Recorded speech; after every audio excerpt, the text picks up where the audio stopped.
almost forgot something important for my update. Behind the pocket door, we have, and hopefully the lighting won't look too bad, the utility room.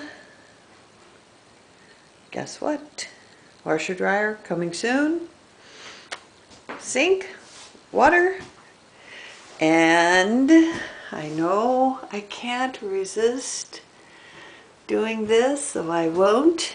Before I do, cupboard, isn't this lovely? Nice and deep, space for stuff. This side,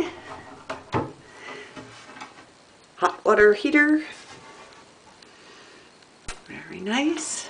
And of course, what we've all been waiting for in the boathouse.